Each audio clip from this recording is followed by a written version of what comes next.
आपके फोन करते हैं मैं भाई आ गया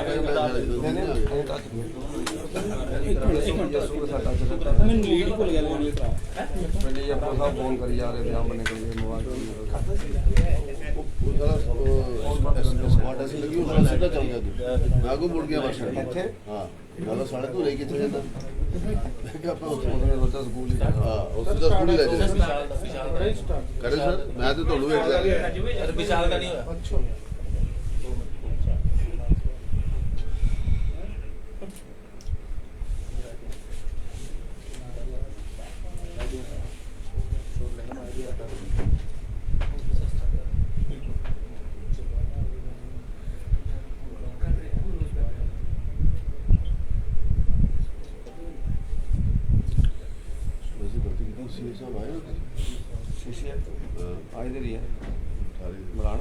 खैर के मुझे भी है ना सीसीएफ साहब को बिठा लो डीएफओ साहब बुलाओ जरा सीसीएफ साहब को प्रभाकर जी भेजो उन्होंने सीसीएफ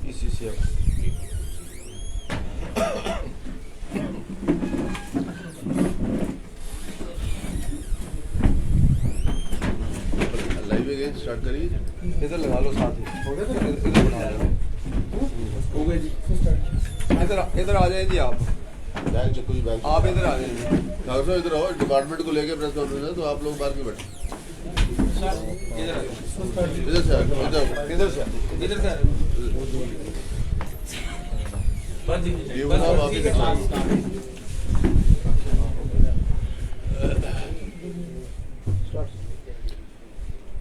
हमारी सरकार ने पिछले दिनों में एक बड़ा हिस्टोरिक डिसीजन लिया और कैबिनेट के बाद आज मैं पहली बार आपके बीच में इसको लेकर आया हूँ। इसके बाद हम कांगड़ा में, बिलासपुर में, हमीरपुर में और नाहन में और पार्ट ऑफ सोलन में भी इसके बारे में चर्चा करेंगे। इन क्षेत्रों में और खास करके ऊना में एक बहुत बड़ी हमारी जमींदार की समस्या खैर को लेकर रहती है और ये एरिया में खैर खूब होता है और खैर की जो 10 साल फेलिंग थी उसको लेकर हमारी सरकार ने एक बहुत बड़ा निर्णय लिया। मैं खुद कांगड़ा से संबंध रखता हूँ, खुद एक जिम्मेदार हूँ और मैंने खुद ये सारा भुगता है और मंत्री बनने के बाद तुरंत हमने इसके ऊपर काम करना शुरू किया। मैं आदरणीय मुख्यमंत्री जी का धन्यवाद करना चाहूँगा जिन्होंने ये हिस्टोरिक डिसीजन 15 अगस्त को पिछले दिनों में सिरमौर में घोषणा भी की थी और उसके बाद हमने पिछली कैबिनेट में उसको रेक्टिफाई भी किया, उसको हमने अप्रूव भी किया। ये कहानी लंबी है, 2 साल से हम इसको लेकर सुप्रीम कोर्ट से भी और भारत सरकार से भी इसकी अनुमति लेकर आए हैं। अब केवल ग्रीन ट्रिब्यूनल में एक हमारा एफिडेविट फाइल होगा। कल चीफ जस्टिस ने शपथ ले ली है, उसके बाद वो ग्रीन अपना बेंच बनाएंगे और उसके अंदर हमारी याचिका जाएगी जिसके बाद ये अप्रूवल आ जाएगी। भी आप ये लेके चलेगी 99.9 के 100% ये काम अब हो गया। अब 10 साल की फेलिंग का हमने काम ही बंद कर दिया। अब जिम्मेदार को 10 साल के बाद अपनी फेलिंग के लिए इंतजार नहीं करना पड़ेगा, जब चाहेगा वो अपनी खैर को बेच सकता है। और वैसे 2 ये समस्या थी अलग अलग, एक खैर की 10 ईयर फेलिंग प्रोग्राम का और एक हमारे खदरौद दरख्तान मलकियत सरकार। ये भी 100 साल पुराना कानून था।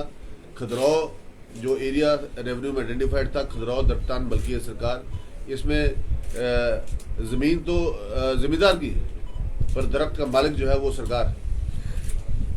और ये 2 एक ऐसे कम्प्लेक्स इशू थे जिसमें हमारा जिम्मेदार पिस के रह जाता। और ये पहली बार इतना बड़ा निर्णय किसी सरकार ने लिया है जब हमने इन दोनों की से मुक्ति जो है अपने जिम्मेदार को दिलाई है। अब खैर के लिए 10 ईयर फेलिंग प्रोग्राम रद्द कर दिया जाएगा और जब भी जिम्मेदार चाहे, इसके बारे में ज़्यादा विस्तार से नहीं, पर ये एक किस्म का करप्शन का अड्डा था। 10 साल के बाद खैर खुलता था और 10 साल के बाद जिम्मेदार तड़फता था कि मैं 1 साल के अंदर इसको निकाल लूँ। उसकी पहले निशानदेही होती थी, निशानदेही के बाद उसका नाप नपाई होती थी, फिर उसके बाद पटवारी जी आते थे, हमारे गार्ड साहब आते थे, बीओ साहब आते थे।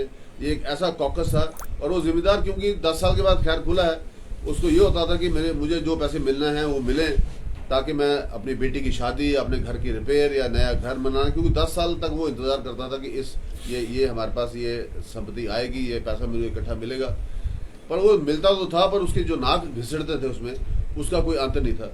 ये बहुत ही एक टीडियस फार्मूला था, टीडियस बहुत पुरानी प्रथा। ये जैसे जैसे साल बीते गए वैसे वैसे ये एक किस्म का करप्शन का डैन बनता गया, और हमारी सरकार की कमिटमेंट थी और हमने उस कमिटमेंट को पूरा किया कि हम एक बिल्कुल जो है करप्शन फ्री गवर्नमेंट की तरफ आगे बढ़ रहे हैं। और उसमें एक बहुत बड़ा, अगर आप प्रैक्टिकली जितने हमारे पत्रकार भाई यहाँ बैठे, अगर आप मेरे बाद अगर आप लोग फील्ड में जाके जिम्मेदार को पूछ के आए तो आपको असली सच्चाई पता चले।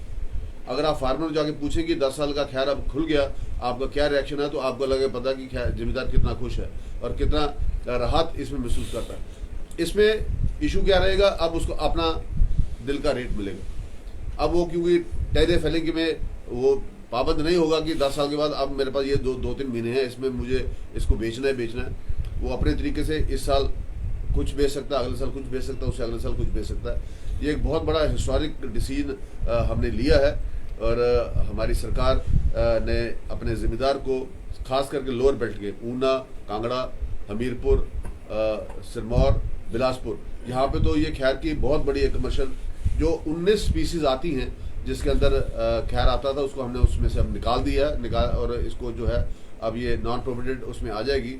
और इसके तहत अब जिम्मेदार को चंद हफ्तों के अंदर अंदर इसकी अनुमति जो है बिल्कुल हम देने वाले हैं। और इसके बाद हमारे जिम्मेदार को 10 डे फाइलिंग प्लान में बिल्कुल भी अपने आप को इन्वॉल्व नहीं होना पड़ेगा। जब चाहे तब वो अपने खैर को बेच सकता है और खुदरा दरख्तान मलकियत सरकार का, अब जिम्मेदार ही मालिक होगा जमीन का भी और पेड़ का भी।